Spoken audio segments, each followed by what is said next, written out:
Interest towards opposite sex. Common ಆಗಿ ನಾವು ಹೇಳೋದು ಚಿಗುರು ಮೀಸೆ ಹುಡುಗ ಅಂತೀವಿ. ಆ ಸಮಯದಲ್ಲಿ ಅರ್ಲಿ ಮಾರ್ನಿಂಗ್ ಎರೆಕ್ಷನ್, ಮಕ್ಕಳಿಗೆ ಆಶ್ಚರ್ಯ ಆಗುತ್ತೆ, ಗಾಬರಿ ಆಗುತ್ತೆ. ಶಿಶ್ನ ಅಂತೀವಿ ಕನ್ನಡದಲ್ಲಿ, ಉದ್ರೇಕಗೊಳ್ಳುತ್ತೆ. ಕೆಲವು ಸಮಯ ಎಮಿಷನ್ ಆಗುತ್ತೆ, ಅಂದ್ರೆ ಎಜಾಕ್ಯುಲೇಷನ್ ಅಂತೀವಿ, ವೀರ್ಯ ಹೊರಗಡೆ ಬರುತ್ತೆ. 14ರಿಂದ 18, 21 ವರ್ಷದ ಒಬ್ಬರಿಗೆ ಉದ್ರೇಕ ಆಗುತ್ತೆ. ಕನಸಿನಲ್ಲಿ ಏನೋ ಸೆಕ್ಷುಯಲ್ ಆಕ್ಟ್ ಮಾಡ್ದಂಗೆ ಆಗುತ್ತೆ, ಅಥವಾ ಆಪೋಸಿಟ್ ಸೆಕ್ಸ್ ಫೀಮೇಲ್ ಬಂದು ಅವನ ಜೊತೆಯಲ್ಲಿ ಏನು ಸಮ್ಮಿಲನ ಆದಂಗೆ ಆಗುತ್ತೆ. ಆಗ ವೀರ್ಯ ಹೊರಗಡೆ ಬರುತ್ತೆ. ಹುಡುಗ ಹೇಳ್ತಾನೆ, ನನಗೆ ಮೆಮೊರಿ ಲಾಸ್ ಆಗಿದೆ ಅಂತ. ಯಾಕಾಯ್ತು? ಅವನು ಹಸ್ತಮೈಥುನ ಮಾಡ್ಕೊಳ್ತಿದ್ದಾನೆ. ಒಂದು ತೊಟ್ಟು ವೀರ್ಯ 20 ತೊಟ್ಟು ರಕ್ತಕ್ಕೆ ಸಮಾನ ಅಂತ ಬರ್ದಿರೋದು ನಾನು ಇದನ್ನು ತಿಳ್ಕೊಂಡಂತ ಹುಡುಗ ಡಿಪ್ರೆಷನ್ಗೆ ಹೋಗ್ತಾನೆ.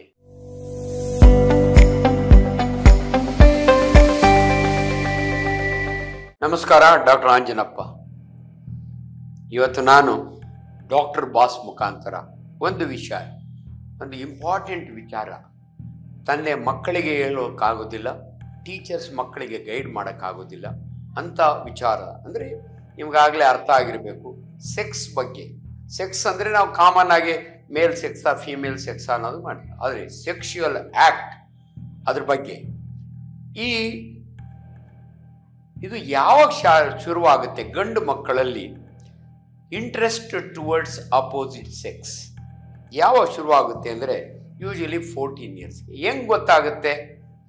ಭಾಳ ಕಾಮನ್ ಆಗಿ ನಾವು ಹೇಳೋದು ಚಿಗುರು ಮೀಸೆ ಹುಡುಗ ಅಂತೀವಿ. ಆ ಸಮಯದಲ್ಲಿ ಅರ್ಲಿ ಮಾರ್ನಿಂಗ್ ಎರೆಕ್ಷನ್, ಮಕ್ಕಳಿಗೆ ಆಶ್ಚರ್ಯ ಆಗುತ್ತೆ, ಗಾಬರಿ ಆಗುತ್ತೆ. ಅರ್ಲಿ ಮಾರ್ನಿಂಗ್ ಪೀನಿಸ್ಸು ಅಂದರೆ ಶಿಶ್ನ ಅಂತೀವಿ ಕನ್ನಡದಲ್ಲಿ, ಉದ್ರೇಕಗೊಳ್ಳುತ್ತೆ.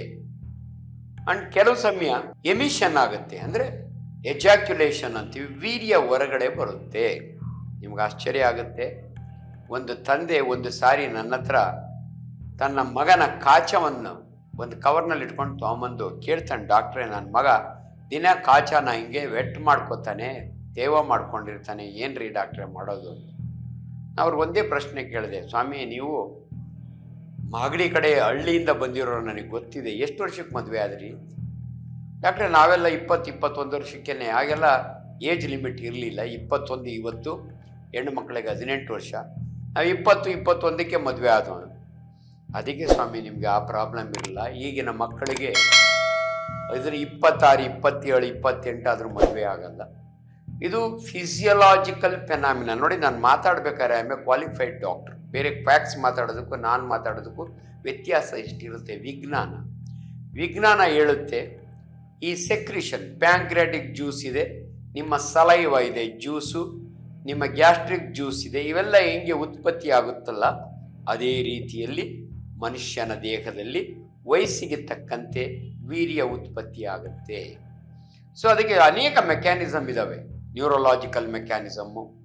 ಸೊ ಇವೆಲ್ಲವನ್ನು ಕೂಡ ಕಂಟ್ರೋಲ್ ಮಾಡಲಿಕ್ಕೆ ಬ್ರೈನ್ ಇರುತ್ತೆ, ಇವೆಲ್ಲವೂ. ಸೊ ಒಂದು ಪರ್ಟಿಕ್ಯುಲರ್ ವಯಸ್ಸಿಗೆ ಇದೆಲ್ಲ ಆಗುತ್ತೆ. ಆಗ ಆ ಮಗುವಿಗೆ, ಆ ಹುಡುಗನಿಗೆ, ಅಡಲ್ಟ್ಹುಡ್ ಅಂತೀವಿ ನಾವು, ಅವನಿಗೆ ಸರಿಯಾದ ಎಕ್ಸ್ಪ್ಲನೇಷನ್ ತಂದೆ ತಾಯಿಗಳು ಕೊಡಲಿಲ್ಲ ಅಂದರೆ, ಯಾಕಂದರೆ ಅವನಿಗೆ ಭಯ ಕೇಳ್ಕೊಳ್ಳಿಕ್ಕೆ, ತಂದೆ ತಾಯಿಗಳಿಗೆ ನಾಚಿಕೆ ಹೇಳ್ಕೊಳ್ಳಿಕ್ಕೆ. ಸೊ ಆ ರೀತಿಯ ಎಜುಕೇಷನ್ ನಮ್ಮ ದೇಶದಲ್ಲಿ ಇಲ್ಲ. ಈಚೀಚೆಗಂತೂ ಮೊಬೈಲ್ ಬಂದು ಅದರೊಳಗೆ ಬೇರೆ ಬೇರೆಯವರು ತಪ್ಪಾಗಿ ಮಾತನಾಡೋದ್ರಿಂದ ಅನೇಕ ತಪ್ಪು ಮಾಹಿತಿಗಳು ಬರ್ತವೆ. ಆದ್ದರಿಂದ ಇವತ್ತು ನಾನು ಡಾಕ್ಟರ್ ಬಾಸ್ನಲ್ಲಿ ಇಂಥ ವಿಚಾರಗಳನ್ನು ವೈಜ್ಞಾನಿಕವಾಗಿ ತಿಳಿಸ್ಬೇಕು ಅಂತ ಶುರು ಮಾಡಿದ್ದೀನಿ. ಮುಂದೆ ಈ ಸೆಕ್ಷುಯಲ್ ಆ್ಯಕ್ಟ್ ಬಗ್ಗೆ, ಎಷ್ಟೊತ್ತು ಸೆಕ್ಸ್ ಮಾಡಬೇಕು, ಇವೆಲ್ಲದ್ರ ಬಗ್ಗೆನೂ ಸಂಕ್ಷಿಪ್ತವಾಗಿ ನಿಮ್ಗೆ ಹೇಳ್ತಾ ಹೋಗ್ತೀನಿ. ಫಸ್ಟ್ ಇದು ತಿಳ್ಕೊಂಬಿಡಿ. ಸೊ ಈ ರಾತ್ರಿ ಸ್ಖಲನ ಅಂತೀವಿ. ರಾತ್ರಿ ಹೊತ್ತು ಮಕ್ಕಳು ಅಂದರೆ 14ರಿಂದ 18, 21 ವರ್ಷದ ಒಬ್ಬರಿಗೆ ಉದ್ರೇಕ ಆಗುತ್ತೆ. ಕನಸಿನಲ್ಲಿ ಏನೋ ಸೆಕ್ಷುಯಲ್ ಆಕ್ಟ್ ಮಾಡ್ದಂಗೆ ಆಗುತ್ತೆ, ಅಥವಾ ಆಪೋಸಿಟ್ ಸೆಕ್ಸ್ ಫೀಮೇಲ್ ಬಂದು ಅವನ ಜೊತೆಯಲ್ಲಿ ಏನು ಸಮ್ಮಿಲನ ಆದಂಗೆ ಆಗುತ್ತೆ. ಆಗ ವೀರ್ಯ ಹೊರಗಡೆ ಬರುತ್ತೆ. ಇದು ನಿಮ್ಗೆ ಹೇಳ್ಬೋದು ನೀವು, ಡಾಕ್ಟ್ರೇ ಸ್ವಾಮೀಜಿಗಳಿಗಾಗುತ್ತಾ, ಸ್ವಾಮಿ ವಿವೇಕಾನಂದನಿಗಾಗಿತ್ತಾ, ಕಟ್ಟ ಬ್ರಹ್ಮಚಾರಿಗಳಿಗಾಗುತ್ತಾ? ಎಲ್ರಿಗೂ ಆಗಿರುತ್ತೆ. ತಿಳ್ಕೊಂಬಿಡಿ. ವಿಜ್ಞಾನವನ್ನು ಮಾತನಾಡುವಾಗ ವೈಜ್ಞಾನಿಕವಾಗಿ ಮಾತಾಡಬೇಕು. ಯಾಕಂದರೆ ಹೆಂಗೆ ತಪ್ಪು ಮಾಹಿತಿಗಳು ಹೋಗ್ತವೆ ಅಂದರೆ, ನಾನು PUC ಓದಿದ್ದು 1970 ನ್ಯಾಷನಲ್ ಕಾಲೇಜ್ ಬಸವನಗುಡಿಯಲ್ಲಿ. ನಾವೆಲ್ಲ PUC ಒಳಗಿದ್ದಾಗ ಹೇಳೋರು, ಸ್ವಾಮಿ ವಿವೇಕಾನಂದ ಅವರು ಎಂಥ ಕಟ್ಟ ಬ್ರಹ್ಮಚಾರಿ ಅಂದರೆ 39 ವರ್ಷಕ್ಕೆ ಸತ್ತೋಗ್ತಾರೆ. ಯಾಕೆ ಸತ್ತೋಗ್ತಾರೆ ಅಂದರೆ ಅವರು ಒಂದು ಡ್ರಾಪ್ ವೀರ್ಯವನ್ನು ಈಚೆಗೆ ಬಿಟ್ಟಿರಲಿಲ್ಲ.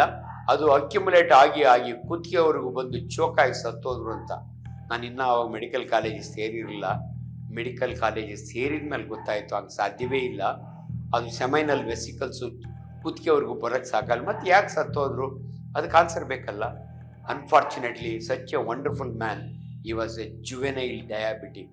ಅಂದರೆ ಅವರಿಗೆ ಸಕ್ಕರೆ ಕಾಯಿಲೆ ಇತ್ತು, ಟೈಪ್ 1 ಡಯಾಬಿಟಿಸ್ ಇತ್ತು. ಆಗಿನ್ನ ಇನ್ಸುಲಿನ್ ಕಂಡುಹಿಡ್ದಿರಲಿಲ್ಲ. ಪ್ರಾಬಲಿ ಡಯಾಬಿಟಿಸ್ ಕಾಂಪ್ಲಿಕೇಶನ್ ತೀರ್ಕೊಂಡಿರ್ತಾರೆ. ಸೊ ಒಂದು ಒಳ್ಳೆಯ ಮಾಹಿತಿ ಸಿಕ್ಕಂಗಾಯಿತು. ಇಂಥ ವಿಚಾರಗಳನ್ನು ಜನಸಾಮಾನ್ಯರಿಗೆ ತಿಳಿಸ್ಬೇಕಾದ್ರೆ ನಮ್ಮ ಥರ ಕ್ವಾಲಿಫೈಡ್ ಡಾಕ್ಟರ್ಸ್ ಬೇಕು. ನನ್ನ ಬಾಯಿಂದ ಬಂದರೆ ಶಂಖದಿಂದ ತೀರ್ಥ ಬಂದಂಗೆ, ಇಲ್ದಿರೆ ತಪ್ಪು ಮಾಹಿತಿಗಳು ಹೋಗ್ತಾ ಇರ್ತವೆ. ಆದ್ದರಿಂದ ಇದು ಭಾಳ ಇಂಪಾರ್ಟೆಂಟು. ನಿಮ್ಮ ಮಕ್ಕಳು ಯಾರಾದರೂ ರಾತ್ರಿ ಹೊತ್ತು ಪ್ಯಾಂಟು ಅಥವಾ ಚಡ್ಡಿ ವೆಟ್ ಆದರೆ ಇಟ್ಸ್ ಎ ನ್ಯಾಚುರಲ್ ಫೆನಾಮಿನ, ಫಿಸಿಯಲಾಜಿಕಲ್ ಫೆನಾಮಿನ, ಇದು ಓಕೆ.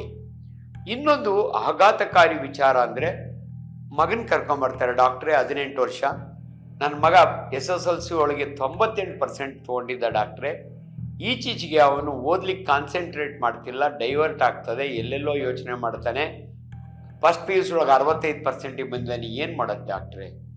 ನಾನು ಹುಡುಗನ್ನ ಸೆಪ್ರೇಟಾಗಿ ಕೂತು ಮಾತನಾಡಿಸಿದಾಗೆ ಹುಡುಗ ಹೇಳ್ತಾನೆ ನನಗೆ ಮೆಮೊರಿ ಲಾಸ್ ಆಗಿದೆ ಅಂತಾನೆ.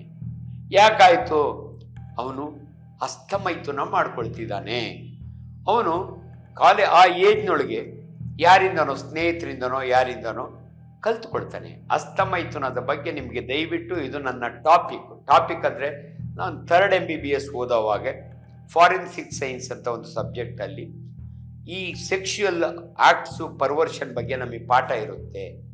ಹಸ್ತಮೈಥುನ ಅಂದರೆ ತಮ್ಮ ಪ್ರೈವೇಟ್ ಪಾರ್ಟನ್ನು ಕೈನಲ್ಲಿ ಹ್ಯಾಂಡಲ್ ಮಾಡೋದು. ಹಸ್ತ ಅಂದರೆ ಕೈ, ಮೈಥುನ ಅಂದರೆ ನಿಮಗೆ ಗೊತ್ತಿರುತ್ತೆ. ಮೈಥುನ ಅಂದರೆ ಎಲ್ಲೋ ಮದುವೆ ಆದವರು ನಡೆಸುವಂಥ ಆ್ಯಕ್ಟಿಗೆ ನಾವು ಮೈಥುನ ಅಂತೀವಿ, ಸಂಭೋಗ ಅಂತೀವಿ. ಇದನ್ನು ಮಕ್ಕಳು ಮಾಡ್ಕೋತಾರೆ, ಗಂಡು ಮಕ್ಕಳನ್ನು ಮಾಡ್ಕೋತಾರೆ, ಹೆಣ್ಣು ಮಕ್ಕಳನ್ನು ಮಾಡ್ಕೋತಾರೆ. ಹೆಣ್ಣು ಮಕ್ಕಳದ್ದು ಇವತ್ತು ನಾನು ಟಾಪಿಕ್ ಮುಟ್ಟಕ್ಕೆ ಹೋಗಲ್ಲ, ಬರೀ ಗಂಡು ಮಕ್ಕಳದ್ದು ನಾನು ಹೇಳ್ತೀನಿ ನಿಮಗೆ. ಸೊ ಹಿಂಗೆ ಆದಾಗೆ ಅನ್ಫಾರ್ಚುನೇಟ್ಲಿ ಅವಾಗ ವೀರ್ಯಸ್ಖಲನ ಆಗುತ್ತೆ. ಇದರಿಂದ ಏನಾದರೂ ಅನುಕೂಲನ ಅನಾನುಕೂಲನ ಅದು ಫಸ್ಟ್ ನಿಮ್ಗೆ ಹೇಳ್ಬಿಡ್ತೀನಿ. ಇದರಿಂದ ಮಾಡ್ಕೊಳ್ಳೋದ್ರಿಂದ ಅವನಿಗೆ ಒಂಥರ ಖುಷಿ ಆಗುತ್ತೆ, ಒಂಥರ ರಿಲ್ಯಾಕ್ಸ್ ಆಗುತ್ತೆ, ಒಂಥರ ಸಂತೋಷ ಆಗುತ್ತೆ. ಅದಕ್ಕೆ ಯಾಕಂದರೆ ಬ್ರೈನ್ನಿಂದ ಯೂರಿಯಸ್ಖಲನ ಆದಾಗೆ ಆಕ್ಸಿಟೋಸಿನ್ 2 ಇಂಪಾರ್ಟೆಂಟ್ ಹಾರ್ಮೋನ್ ಇದ್ದಾವೆ, ಎಂಡಾರ್ಫಿನ್ ಅಂತ. ಆ ಹಾರ್ಮೋನ್ ರಿಲೀಸ್ ಆಗುತ್ತೆ, ಒಂಥರ ಇವನಿಗೆ ಖುಷಿ ಆಗುತ್ತೆ, ಅದು ಅಭ್ಯಾಸ ಬಿದ್ದು ಹೋಗುತ್ತೆ. ಬಟ್ ಹಂಗೆ ಇದ್ದಿದ್ರೆ ಇವನಿಗೆ ಏನೂ ಆಗ್ತಿರಲ್ಲ. ಅನ್ಫಾರ್ಚುನೇಟ್ಲಿ ಯಾರೋ ಬುರುಡೆ ಹೊಡೆದಿರ್ತಾರೆ, ಅಥವಾ ಇವನಿಗೆ ಯಾವುದೋ ಒಂದು ಮ್ಯಾಗ್ಝೈನ್ನಲ್ಲಿ, ನಾನೇ ಓದಿದ್ದೀನಿ ಇದನ್ನು ಚಿಕ್ಕ ಹುಡುಗ ಇದ್ದಾಗೆ, ಪ್ರಜಾಮತ ಅಂತ ಒಂದು ಮ್ಯಾಗ್ಝೈನ್ನಲ್ಲಿ ಆಗಿನ ಕಾಲದಲ್ಲಿ 1 ತೊಟ್ಟು ವೀರ್ಯ 20 ತೊಟ್ಟು ರಕ್ತಕ್ಕೆ ಸಮಾನ ಅಂತ ಬರ್ದಿರೋದು ನಾನು ಓದಿದ್ದೀನಿ. ಇದನ್ನು ತಿಳ್ಕೊಂಡಂಥ ಹುಡುಗ ಡಿಪ್ರೆಷನ್ಗೆ ಹೋಗ್ತಾನೆ. ನಾನು ಒಂದು ಸಾರಿ ವೀರ್ಯಸ್ಖಲನ ಆದರೆ 3 to 5 ml ಇರುತ್ತೆ, ಅಂದರೆ 100 drops ಆಫ್ ಬ್ಲಡ್ ನನ್ನ ಮೈಯಿಂದ ಹೊರಟೋಯ್ತು ಅಂತ ಇವನಿಗೆ ಸೈಕಲಾಜಿಕಲ್ ಫಿಯರ್ ಬರುತ್ತೆ, ಮರೆವು ಶುರುವಾಗುತ್ತೆ. ಇದಕ್ಕೂ ಅದಕ್ಕೆ ಸಂಬಂಧ ಇಲ್ಲ, ಆದರೆ ಇವನು ಡಿಪ್ರೆಷನ್ ಅದರಿಂದ ಮರೆವು ಶುರುವಾಗುತ್ತೆ. ಇವನು ಕಾನ್ಸಂಟ್ರೇಟ್ ಮಾಡೋಕ್ಕಾಗಲ್ಲ. ಇವನಿಗೆ ಯಾರಾದರೂ ನನ್ನೊಂಥರ ಅವನಿಗೆ ತಿಳುವಳಿಕೆ ಹೇಳಿದರೆ, ಅಪ್ಪ ಮಾಡ್ಕೊಂಡಿದೆ, ಡೋಂಟ್ ವರಿ, ಡಸಂಟ್ ಮ್ಯಾಟರ್, ಅದಕ್ಕೂ ಒಂದು ಲಿಮಿಟ್ ಇರುತ್ತೆ, ಅದಾದಮೇಲೆ ನಿಮ್ಗೆ ಹೇಳ್ತೀನಿ ಎಷ್ಟು ಸಾರಿ ಮಾಡ್ಕೋಬೋದು ಅಂತ. ಅದು ಆಗುತ್ತೆ, ಅದರಿಂದ ನಿನಗೇನೂ ಲಾಸ್ ಇಲ್ಲ, ನಿನ್ನ ಪಾಡಿ ನೀನು ಚೆನ್ನಾಗಿ ಓದು ಅಂತ ಹೇಳಿದರೆ ಅವನು 99% ಹೋಗಿರೋನು. ನೋಡಿ ಎಷ್ಟು ಇಂಪಾರ್ಟೆಂಟು ಒಬ್ಬ ಕೌನ್ಸಿಲರ್ಗೆ. ಅಂದರೆ ನಾನು I am a psychological counsellor ನಾವು ಫಾರ್ ಯುವರ್ ಚಿಲ್ಡ್ರನ್. ನೀವು ಮಾಡೋಕ್ಕಾಗಲ್ಲ ಈ ಕೆಲಸನ. ಅದರಿಂದ ನಿಮ್ಮ ಮಕ್ಕಳ ಒಳ್ಳೆಯದಾಗಲಿ ಅನ್ನೋ ಉದ್ದೇಶದಿಂದ ಈ ಟಾಪಿಕ್ ತೊಗೊಂಡು ನಾನು ಮಾತಾಡ್ತೀನಿ. ಇದು ಭಾಳ ಸೂಕ್ಷ್ಮವಾದ ಟಾಪಿಕ್, ನನಗೆ ಚೆನ್ನಾಗಿ ಗೊತ್ತಿದೆ. ಆದರೆ ನಮ್ಮಂಥ ಕ್ವಾಲಿಫೈಡ್ ಡಾಕ್ಟ್ರ್ ಹೇಳಿದಾಗೆ ಅದಕ್ಕೆ ಗೌರವ ಜಾಸ್ತಿ. ಇಲ್ಲದ್ರೆ ಬೇರೆಯವರು ಏನೇನೋ ಹೇಳ್ತಿರ್ತಾರೆ, ನೀವು ಇದು ಮಾಡೋಕ್ಕಾಗೋದಿಲ್ಲ. ಸೊ ದಯವಿಟ್ಟು ನಿಮ್ಮ ಮಕ್ಕಳು ಏನಾದರೂ ಹಸ್ತಮೈಥುನ ಮಾಡ್ಕೊಳ್ತಿದ್ದಾರೆ ಅಂತ ಗೊತ್ತಾದರೆ ಅದರ ಬಗ್ಗೆ ಚಿಂತೆ ಮಾಡೋಕ್ಕೆ ಹೋಗಬೇಡಿ. ಯಾವ ಮಕ್ಕಳು ಮಾಡ್ಕೊಳ್ತಿದ್ದಾರೋ ನನ್ನ ಮಾತು ಕೇಳಿದ ಮೇಲೆ ಲಿಮಿಟ್ನೊಳಗೆ ನೀವು ಮಾಡ್ಕೊಳ್ಳಂಗಿದ್ರೆ ಅದ್ರ ಬಗ್ಗೆ ಯೋಚನೆ ಮಾಡೋಕ್ಕೆ ಹೋಗಬೇಡಿ. ಈ ಏಜ್ನೊಳಗೆ ಒಂದು ಚಿಂತೆ ಆದರೆ ಇನ್ನೇನು ಮದುವೆ ಮಾಡ್ಕೊಳಕ್ಕೆ ರೆಡಿ ಆಗಿದ್ದಾರೆ, ನನಗೆ ಗುಲ್ಬರ್ಗಾದಿಂದ ಫೋನ್ ಬರುತ್ತೆ, ಬೀದರ್ನಿಂದ ಫೋನ್ ಬರುತ್ತೆ, ಅಡಲ್ಟ್ ಹುಡ್ಸು, ಡಾಕ್ಟ್ರೇ ನಿಮ್ಮದು ವಿಡಿಯೋ ನೋಡಿದ್ದೆ. ನಾನು ಈ ರೀತಿ ನೀವು ಅದ್ರ ಬಗ್ಗೆ ಯಾವುದೋ ಒಂದು ವಿಡಿಯೋ ಒಳಗೆ ಹೇಳಿದಿರಿ, ನನಗೆ ಮದುವೆ ಮಾಡಲಿಕ್ಕೆ ಎಲ್ಲ ರೆಡಿ ಮಾಡ್ತಿದ್ದಾರೆ ನಮ್ಮ ಇದರಲ್ಲಿ, ನಾನು ಭಾಳ ಸಾರಿ ಹಸ್ತಮೈತ್ರನ ಮಾಡ್ಕೊಂಡಿದ್ದೆ, ನನಗೆ ಮುಂದೆ ಏನಾದರೂ ನನ್ನ ಸೆಕ್ಷುವಲ್ ಲೈಫ್ನಲ್ಲಿ ತೊಂದರೆ ಆಗುತ್ತಾ ಅಂತ ಕೇಳ್ತಾರೆ. ಆನೆಸ್ಟಾಗಿ ಹೇಳ್ತೀನಿ ನಿಮಗೆ, ಆ ಏಜ್ನಲ್ಲಿ ಅದಾಗಾಯಿತು, ಈ ಏಜ್ನಲ್ಲಿ ಅದಕ್ಕೂ ಇದಕ್ಕೂ ಸಂಬಂಧ ಇಲ್ಲ. ತುಂಬ ಜನ ನಾನು ಭಾಳ ಸಾರಿ ಹಸ್ತಮೈಥುನ ಮಾಡ್ಕೊಂಡಿದ್ರಿಂದ ನಾನು ಫೇಲ್ಯೂರ್ ಆಗ್ಬೋದಾ ಇನ್ ಸ್ಯಾಟಿಸ್ಫೈಯಿಂಗ್ ಮೈ ಪಾರ್ಟ್ನರ್ ಅಂತ ಕೇಳ್ತಾರೆ. ನೋಡಿ, ಇವೆಲ್ಲ ಮಾತಾಡಬೇಕಾದ್ರೆ ನಾನು ಭಾಳ ಸೀರಿಯಸ್ಸಾಗಿ ಮಾತಾಡ್ತಾ ಇದ್ದೀನಿ.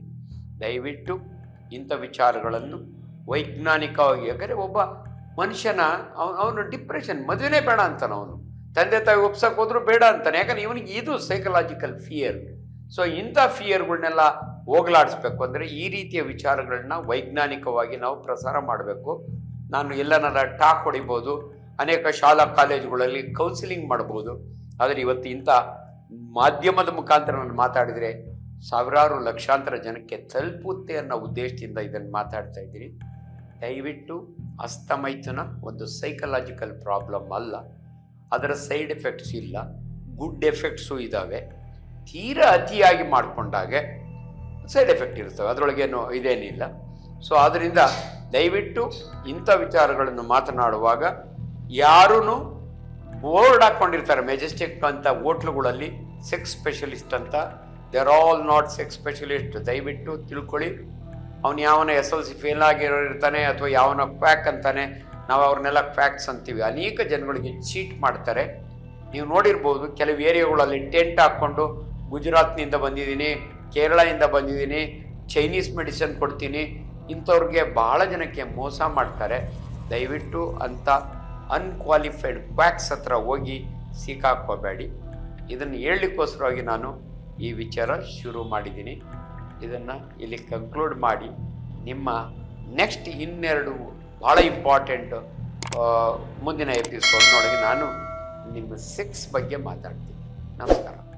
ಲೇಟೆಸ್ಟ್ ಹಾಗೂ ಇಂಟ್ರೆಸ್ಟಿಂಗ್ ಸುದ್ದಿಗಳಿಗಾಗಿ ಬಾಸ್ ಟಿವಿ ಕನ್ನಡ ಚಾನೆಲ್ನ ಸಬ್ಸ್ಕ್ರೈಬ್ ಮಾಡಿ, ಹಾಗೆಯೇ ಬೆಲ್ ಐಕಾನ್ ಪ್ರೆಸ್ ಮಾಡಿ. ಇದರ ಜೊತೆಗೆ ಫೇಸ್ಬುಕ್, ಇನ್ಸ್ಟಾಗ್ರಾಮ್, ಎಕ್ಸ್ನಲ್ಲೂ ಮಿಸ್ ಮಾಡದೆ ಫಾಲೋ ಮಾಡಿ.